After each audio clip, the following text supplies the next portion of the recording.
Hello दोस्तों, नमस्कार। मैं इस्लाम मोहम्मद स्वागत करता हूं अपने यूट्यूब चैनल इस्लाम सर जी के पर।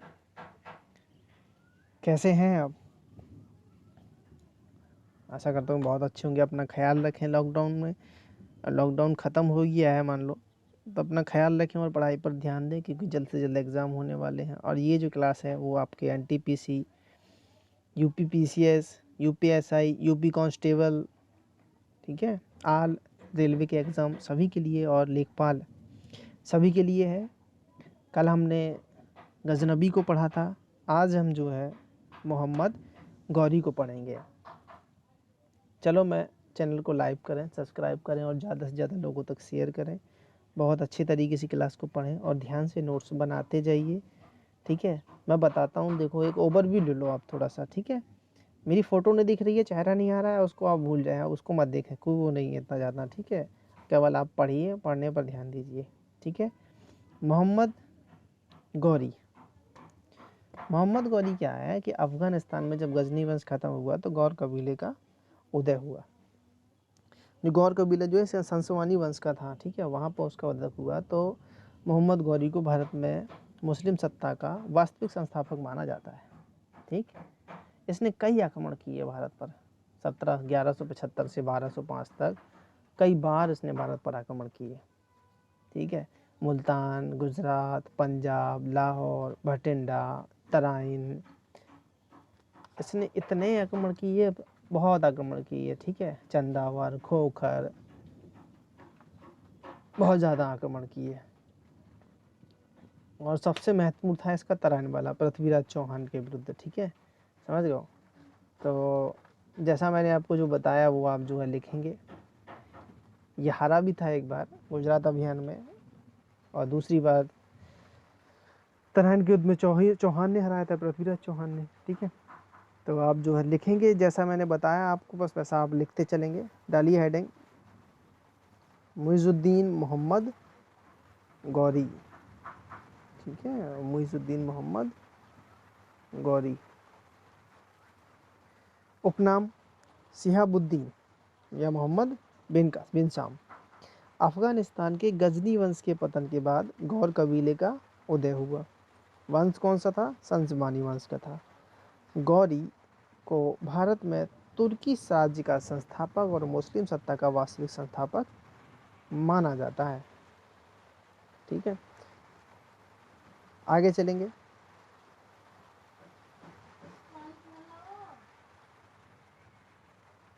गौरी ने भारत पर पहला आक्रमण 1175 से 1205 ईस्वी तक भारत पर कई बार आक्रमण किए। पहला तो 1175 में किया था उसने, प्रमुख आक्रमण, हेरने अलगे गौरी के प्रमुख आक्रमण मुल्तान विजय। 1175 ईस्वी में से 1178 तक उसने करमाथी मुसलमानों तथा भट्टी राजपूतों को हराया। मोहम्मद गौरी ने करमाथी मुसलमानों तथा भट्टी राजपूतों को हराया। उसके बाद उसने 1178 में गुजरात अभियान किया। गुजरात अभियान में ये चालुक्य रानी थी एक नाइक देवी, और उसका पुत्र था भीम सेकंड, जिसका मूल नाम था मूलराज, ठीक है। इनने मिलकर गौरी को हराया। यह गौरी की भारत में प्रथम पराजय थी। तब भीम सेकंड क्या है, एक मान लो नाबालिग पुत्र था, लेकिन उसकी माँ जो थी नाइक देवी, उसके साथ मिलकर गौरी को हराया गुजरात अभियान में। फिर उसके बाद 1179 और 1186 तक के बीच में पंजाब और लाहौर अभियान के लिए निकला। मलिक खुसरो इसके जो है के विरुद्ध इस अभियान को किया गया। 1179 में पेशावर विजय के बाद 1181 में इसने लाहौर जीता, ठीक है, और 1185 में सियालकोट तथा 86 में लाहौर को पुनः जीता। 2 बार इसने लाहौर को जीता।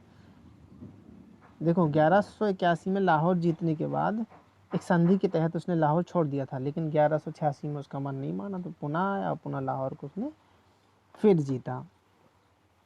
आगे देखेंगे भटिंडा दुर्ग की विजय।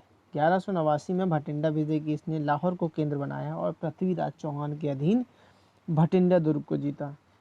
माना जाता है कि तराइन का प्रथम तत्कालिक कारण यही था। तराइन युद्ध जो हुआ था भटिंडा के कारण ही हुआ था। पृथ्वीराज चौहान से जब भटिंडा छिन गया तो तराइन का युद्ध हुआ, और तराइन का प्रथम युद्ध हरियाणा 1191 में याद रखेंगे तराइन का युद्ध, पानीपत का युद्ध, मालवा, मारवाड़, ये सब पूछे जाते हैं, बहुत ज़्यादा पूछे जाते हैं क्वेश्चन, तो इनको ज़्यादातर याद रखेंगे। जो तराइन का प्रथम युद्ध हुआ था 1191 ईस्वी में हरियाणा, पृथ्वीराज चौहान और मोहम्मद गौरी के बीच। तो यहाँ पृथ्वीराज चौहान ने मोहम्मद गौरी को दूसरी बार पराजित किया। पहली बार देखो पराजित किया था गुजरात अभियान में, चालुक्य नायक देवी, जो चालुक्य रानी नायक देवी थी और उसका पुत्र था भीम सेकंड, वहाँ पर ये गौरी जो उनसे हारा था। दूसरी बार प्रथम तराइन युद्ध में पृथ्वीराज चौहान से हार गया। फिर तराइन का द्वितीय युद्ध हुआ 1992 में,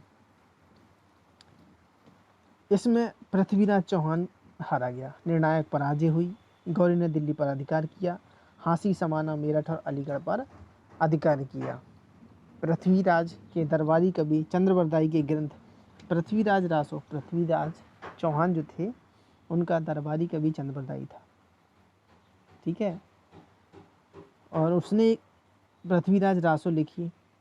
तो चंद्रबरदाई कहता है कि पृथ्वीराज को बंदी बनाकर जो है मोहम्मद गौरी गौर ले गया और वहाँ पर उसने बीच में खड़ा कर दिया चौहान को, और चौहान ने ऐसे ऐसे शब्द निकाले कि मोहम्मद गौरी वहीं मर गया।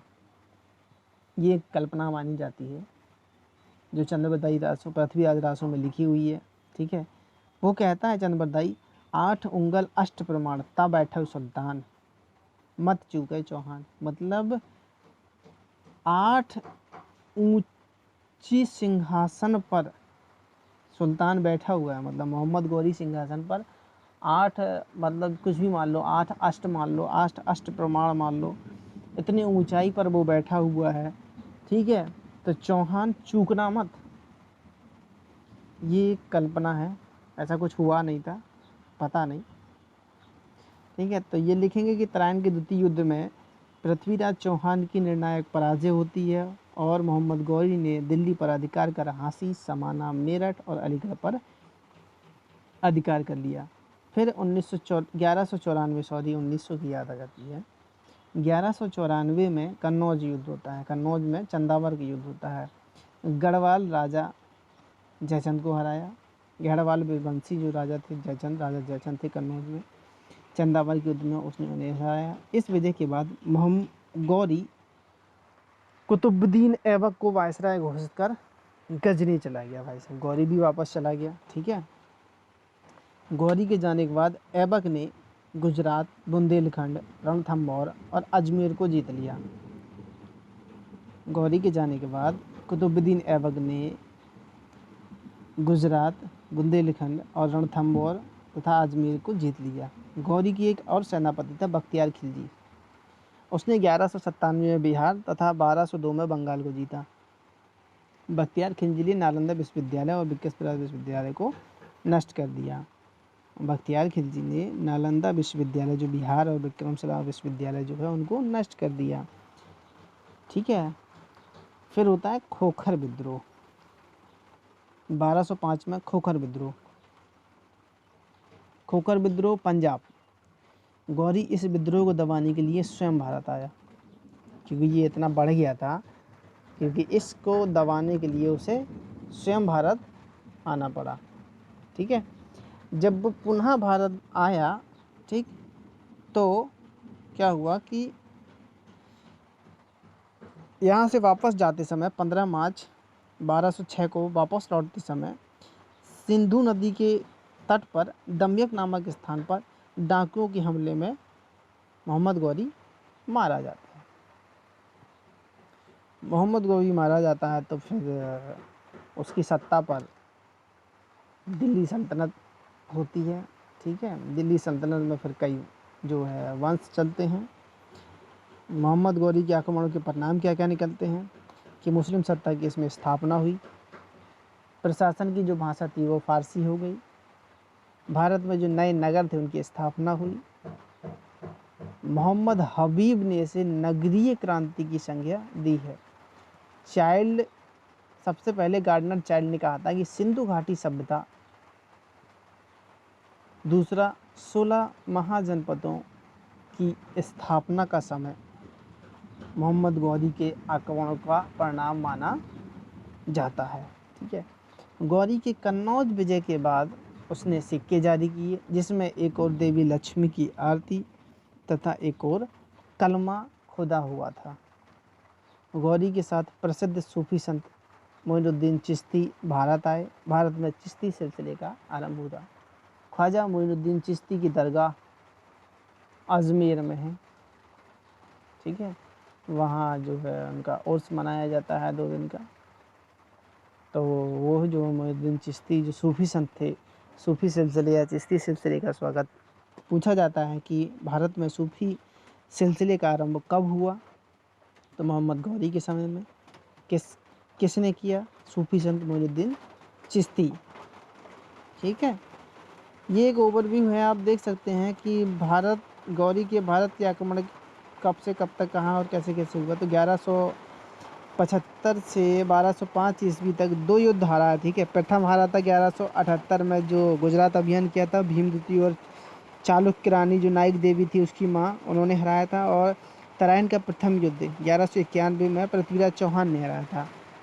तो ये देख रहे हैं कि अफ़गानिस्तान, मध्य एशिया, खैबर दर्रा, मुल्तान, पाकिस्तान, गौर। तो ये गौरी के जो गौर का एरिया था ना पूरा, ये मध्य एशिया, पाकिस्तान और खैबर दर्रा होते हुए ये यहाँ से अंदर आया। इसने राजस्थान, गुजरात, महाराष्ट्र, भटिंडा, दिल्ली, उत्तराखंड, बुंदेलखंड, यूपी, इन सबको जीता।